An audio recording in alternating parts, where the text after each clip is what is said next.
Hi dear friends, അസ്സലാമു അലൈക്കും. എല്ലാവർക്കും ഷിഫൂസ് കിച്ചൻ ടൂറിലേക്ക് സ്വാഗതം. ഇന്ന് ഞാൻ വന്നിട്ടുള്ളത് നല്ല ടേസ്റ്റി ആയിട്ടുള്ളൊരു ഡ്രിങ്കിൻ്റെ റെസിപ്പി ആയിട്ടാണ്.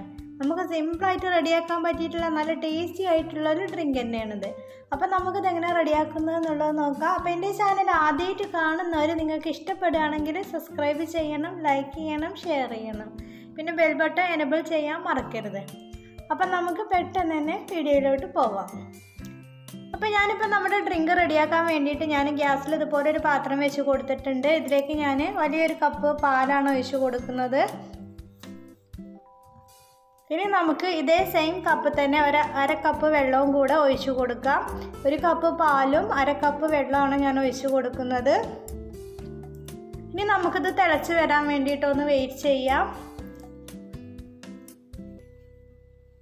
ഇപ്പം നമ്മുടെ പാലൊക്കെ നല്ലതുപോലെ തന്നെ തിളച്ച് വരാൻ വേണ്ടി തുടങ്ങിയിട്ടുണ്ട്. ഇനി നമുക്കിതൊന്ന് ഇളക്കി കൊടുക്കാം.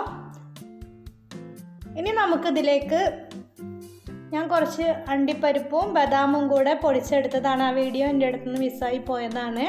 അപ്പം നമ്മൾ പൊടിച്ച് വെച്ചിട്ടുള്ള അണ്ടിപ്പരിപ്പും ബദാമും കൂടെ, ബദാമിൻ്റെ തൊലി കളഞ്ഞിട്ടാണ് ഞാൻ പൊടിച്ചെടുത്തിട്ടുള്ളത്. ആ മിക്സ്, ഒരു കപ്പ് മിക്സ് ഉണ്ട്, അതും കൂടെ നമുക്കിതിലേക്ക് ചേർത്ത് കൊടുക്കാം. നമ്മുടെ ഡ്രിങ്കിന് നല്ലൊരു ടേസ്റ്റ് കിട്ടാൻ വേണ്ടിയിട്ടാണ്. ഇനി ബദാം ഇല്ലാത്തവർ വെറും അണ്ടിപ്പരിപ്പ് മാത്രമാണെങ്കിലും അങ്ങനെയും നമുക്കിതിലേക്ക് ചേർത്ത് കൊടുക്കാം. നല്ലതുപോലെ തന്നെ ഒന്ന് പൊടിച്ചെടുത്തിട്ട് ചേർത്ത് കൊടുക്കാം. ഇനി നമുക്കിതിലേക്ക് ആവശ്യത്തിനുള്ള പഞ്ചസാര ചേർത്ത് കൊടുക്കാം.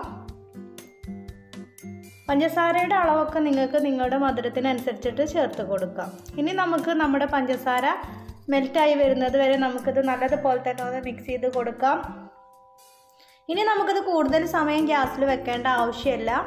ഇനി നമ്മളിത് തണുത്തതിന് ശേഷമാണ് നമ്മുടെ ഡ്രിങ്ക് റെഡിയാക്കുന്നത്. അപ്പോൾ ഇനി നമുക്കിത് അടച്ച് വെച്ചിട്ട് ഇതൊന്ന് മാറ്റി വെക്കാം. അത് തണുത്ത് വരുന്നത് വരെ നമുക്കൊന്ന് വെയിറ്റ് ചെയ്യാം. പിന്നെ ഞാനിപ്പോൾ ഇതുപോലെ ഒരു ബൗൾ എടുത്തിട്ടുണ്ട്. അതിലേക്ക് 2 സ്പൂണ് കസ്കസാണ് ഇട്ട് കൊടുക്കുന്നത്. ഇനി നമുക്കിതിലേക്ക് വെള്ളം ഒഴിച്ചിട്ട് നല്ലതുപോലെ ഒന്ന് മിക്സ് ചെയ്തിട്ട് ഇത് മാറ്റി വെക്കാം. നമ്മുടെ ആ ഡ്രിങ്ക് തണുത്ത് വരുമ്പോഴത്തേന് നമ്മുടെ കസ്കസ് റെഡി ആയിട്ട് വരും. അപ്പോൾ നല്ലതുപോലെ തന്നെ ഒന്ന് ഇളക്കി കൊടുത്തിട്ട് നമുക്കിത് മാറ്റി വെക്കാം, അടച്ച് വെച്ചിട്ട് മാറ്റി വെക്കാം. ഇപ്പം നമ്മൾ നേരത്തെ റെഡിയാക്കി വെച്ചിട്ടുള്ള പാലിൻ്റെ മിക്സൊക്കെ ഇവിടെ നല്ലതുപോലെ തന്നെ തണുത്ത് വന്നിട്ടുണ്ട്. ഇനി നമുക്കിതുപോലെ ഒരു ജഗ് എടുത്തിട്ട് ആ ജഗ്ഗിലേക്ക് ഇത് ഒഴിച്ചു കൊടുക്കാം. നമ്മുടെ പാലിൻ്റെ മിക്സ് നമുക്ക് ജഗ്ഗിലേക്ക് ഒഴിച്ചു കൊടുക്കാം. ഇനി നമുക്കിത് നല്ലതുപോലെ ഒന്ന് ഇളക്കി കൊടുക്കാം.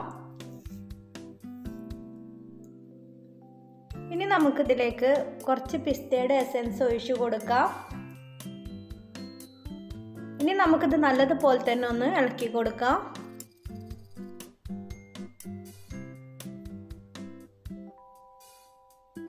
ഇനി നമ്മൾ നേരത്തെ റെഡിയാക്കി വെച്ചിട്ടുള്ള നമ്മുടെ കസ്കസ് നല്ലതുപോലെ തന്നെ കുതിർന്ന് വന്നിട്ടുണ്ട്. അതും കൂടെ നമുക്കിതിലേക്ക് ഇട്ട് കൊടുക്കാം. ഇനി നമുക്ക് നല്ലതുപോലെ തന്നെ ഒന്ന് മിക്സ് ചെയ്തെടുക്കാം. ഇനി നമുക്കിതിലേക്ക് ഐസ് ക്യൂബ് ചേർത്ത് കൊടുക്കാം. അത്യാവശ്യം നല്ലതുപോലെ തന്നെ ഐസ് ക്യൂബ് ചേർത്ത് കൊടുക്കുക. നല്ലതുപോലെ തണുപ്പിച്ചിട്ട് കുടിക്കുമ്പോഴാണ് നമ്മുടെ ഈ ഡ്രിങ്ക് ഒരു പ്രത്യേക ടേസ്റ്റ്. ഇനി തണുപ്പ് വേണ്ടാത്തവർക്ക് ഐസ് ക്യൂബ് ഒഴിവാക്കാം, അത് കുഴപ്പമില്ല. അപ്പോൾ നമ്മൾ ഐസ് ക്യൂബൊക്കെ ഇട്ട് കൊടുത്തിട്ടുണ്ട്. ഇനി നമുക്കിതൊന്ന് ഇളക്കി കൊടുക്കാം. ഐസ് ക്യൂബ് ഇട്ട് കൊടുത്തതിന് ശേഷം ഇത് നമുക്കൊന്ന് ഇളക്കി കൊടുക്കാം. അപ്പോൾ നമ്മുടെ ടേസ്റ്റി ആയിട്ടുള്ള നമ്മുടെ ഡ്രിങ്ക് ഇവിടെ റെഡി ആയിട്ടുണ്ട്. ഇനി നമുക്കിത് ഗ്ലാസ്സിലേക്ക് ഒഴിച്ച് കൊടുക്കാം. ഗ്ലാസ്സിലിപ്പോൾ ഞാൻ കുറച്ച് പിസ്തയുടെ എസൻസ് ഒഴിച്ച് കൊടുത്തതാണ്, അതൊന്നും നിർബന്ധമില്ല. അപ്പോൾ ഇനി നമുക്ക് നമ്മുടെ ഗ്ലാസ്സിലേക്ക് നമ്മുടെ ഡ്രിങ്ക് ഒഴിച്ച് കൊടുത്തിട്ട് നമുക്ക് കുടിക്കാം. അപ്പോൾ വീഡിയോ ഇഷ്ടപ്പെട്ടാൽ ലൈക്ക് ചെയ്യാൻ മറക്കരുത്. അപ്പോൾ ഇൻഷാ അല്ലാഹ് ഞാൻ വേറൊരു വീഡിയോസായിട്ട് വീണ്ടും വരാം. Thank you for watching.